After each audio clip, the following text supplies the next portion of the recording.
Hey, football fans, welcome back to another episode of Lions Latest, the show where we gather around and talk about the greatest team in the NFL, the Detroit Lions.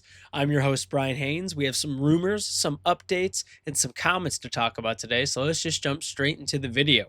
Starting off, we're talking about a potential trade rumor, two rumors actually, for quarterback Hendon Hooker. Now, hear me out.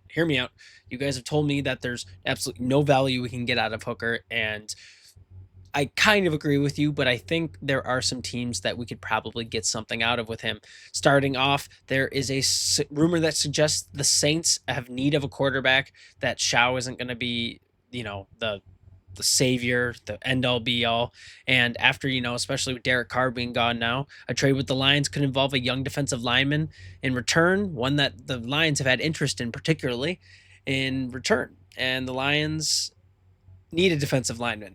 Defensive tackle right now is a position that with Aleem McNeil out, with Levi being out for the season, it's definitely a position we could have more guys at.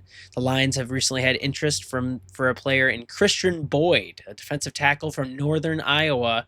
He has been looked at by the Lions recently. In college, he recorded over 49 games, 149 tackles, 59 solo tackles, 22.5 stops for loss, 10.5 sacks, 5 pass breakups, and 2 forced fumbles. So pretty good stats, pretty good college stats. Last year with New Orleans, he played just a few games and had 3 total tackles, 2 solo, 1 assisted, no sacks, nothing like that. So nothing crazy last year, but he was a 6th-round pick, young guy. He could definitely be developed. He's getting to his prime right now, and I think he could be a potential okay guy for us, good depth piece. I don't necessarily think we're going to get any blockbuster trade out of Hendon Hooker. I think that his last few games have shown that he's not necessarily insane with value, but we could absolutely get something out of him and maybe just move on from Hendon Hooker since it seems to not be working here. Kyle Allen's probably going to end up taking over after the 2 fumbles he had against the Falcons. And yeah, I don't know. I think we can move on from Hendon Hooker at this point, which kind of stinks because I had big hopes for Hendon Hooker when we got him, and now it just kind of seems like we need to look elsewhere for a quarterback. There's another suggestion, though, that we get draft picks out of him, just draft picks, what could we even get draft pick wise? We could potentially acquire something like a late 3rd, maybe a 4th-round pick from Seattle, who need quarterback in depth. They have Sam Darnold as their kind of placeholder. We don't know if Sam Darnold's going to pop off like he did with the Vikings not having Jay Jettas anymore. So it's interesting. In this scenario, the Lions might receive then another pick, like higher up, maybe 5th, 6th-round pick in exchange for Hooker and another late pick. I don't know about this one. This was one just flying around Reddit, some of the forums, and I was like, oh, this is possible. Like we could definitely maybe get some picks out of him, but we'd have to give up a pick as well. There's no team who's just going to take Hendon Hooker straight up. I seriously doubt it. But this is definitely an interesting one. Moving on from a player that we just have either failed to develop or he's just failed to wow us in exchange for maybe some future investment. Yeah, this is the thing. He struggled in the preseason. He had fumbling, poor passing, and that's lowering his trade value. However, he is a cost-effective option for teams looking for quick depth. He's obviously not going to be able to get that much out of a contract. So if teams need a quick quarterback in their depth chart, he is definitely an option. And I think that's where we're going to have to go if we want to look for a trade in Hendon Hooker.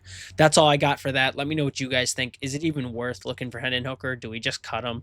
Is there any real trade value there? Or is he just kind of a quarterback who's after this year and we're not going to see him in the NFL anymore?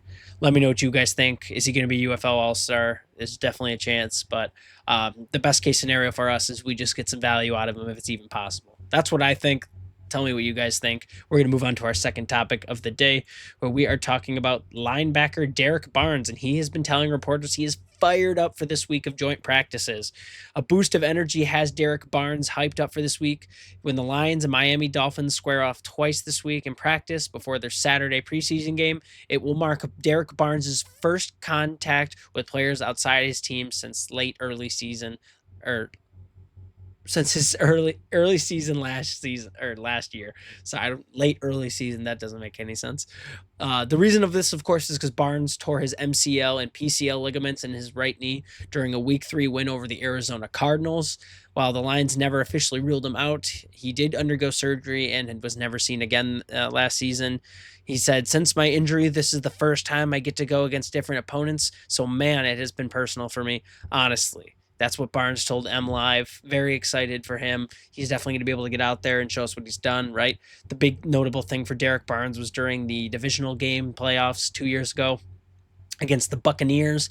He was able to go up and grab an interception from Baker Mayfield, which ultimately sold the game. Not sold, but sealed the game for the Detroit Lions. So that was huge out of him. And that was his first interception. It was pretty sweet to watch.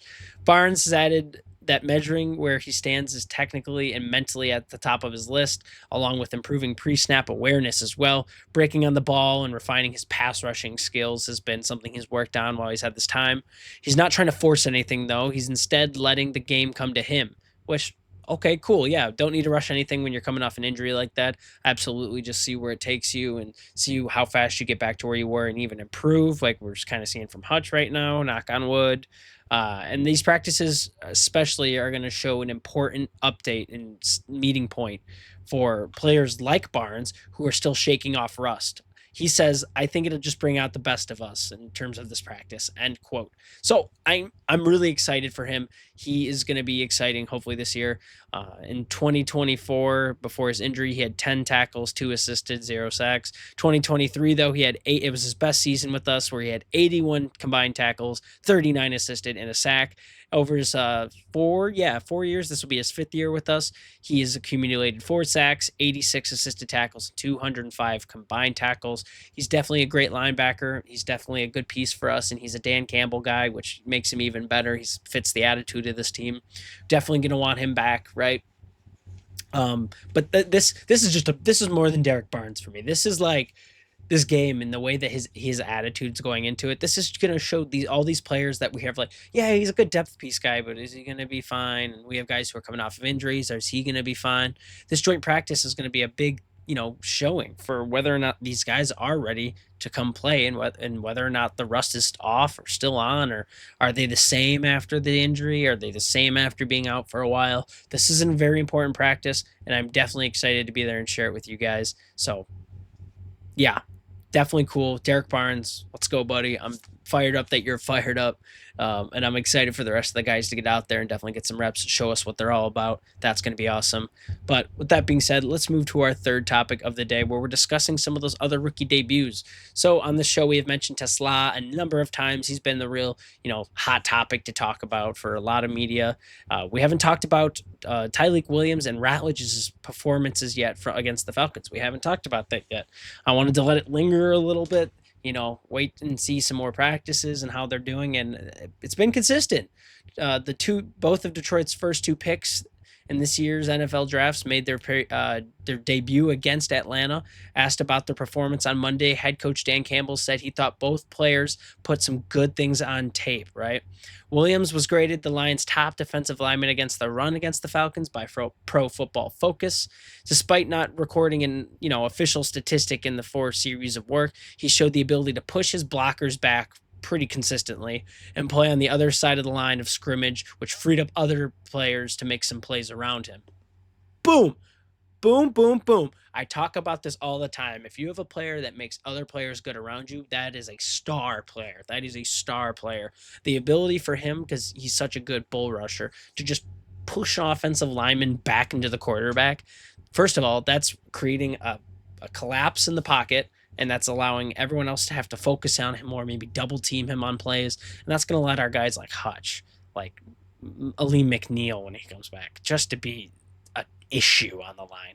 And speaking of Aleem McNeil, when Aleem McNeil is back from his ACL injury, they're going to be so fun to watch together. The pass rush this year for the Lions is going to be very, very fun to watch, considered everyone stays healthy, which is like such a big ask now, I guess, on this team. But it's going to be really fun to say. Williams also said that, quote, "It was a good experience getting my feet wet," end quote. He's just really excited. He's also commented how he was blessed to put on the jersey. just a good opportunity, a dream come true. And that's the kind of energy I like to see. Just some guy who's excited to go play because he's finally getting the opportunity to. That is awesome for me. Ratledge played 15 pass block snaps for 4 series and allowed just 1 pressure, so not too bad. His best play was the last play of the first quarter when he pancaked Falcons offensive tackle Morgan Fox to open up a big hole, or defensive tackle for Morgan Fox to open up a big hole for running back Craig Reynolds, absolute legend, in the run game. He played a physical brand of football that fits Detroit's upfront style, and was good to see that kind of physicality and athleticism shown through that first real showing, and that's awesome. That's awesome. The fact that he's like already showing how great he can be in the run game and just be able to open up big holes for our guys, that's going to be insane. That's going to be great for Jahmyr Gibbs. That's going to be who's got the speed and can just do insane things in open space. That's going to be great for David Montgomery because if he can get to that secondary level, he can just run someone over for extra yards.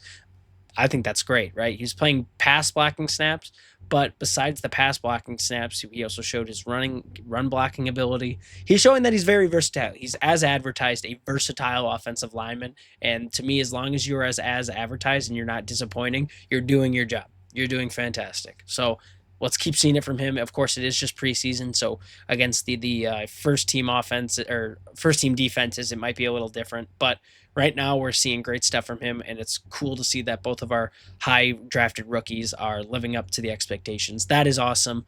Very excited for both of them to play in the regular season. They're going to be people to watch for sure.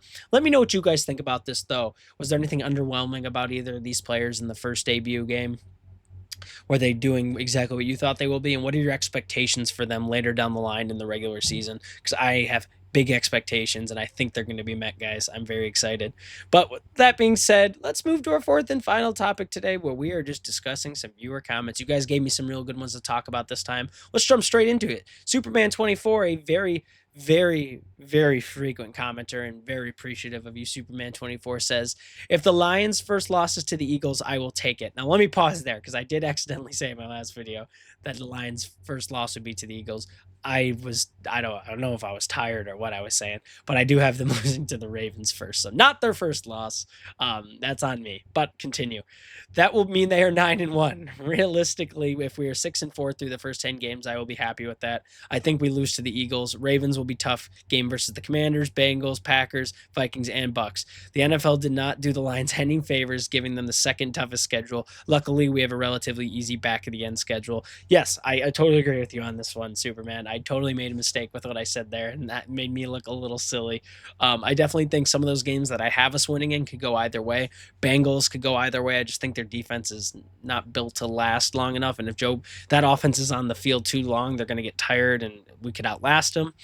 Same thing with the Bucks. Not necessarily, their defense is really good, but I think we have a good chance of beating the Bucks. But they're also coming out for blood after the divisional game, and they won off of some poor clock management choices last year. So that's going to be another like rivalry kind of deal.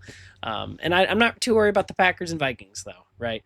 I think definitely there are some games that could go either way, but you're absolutely right.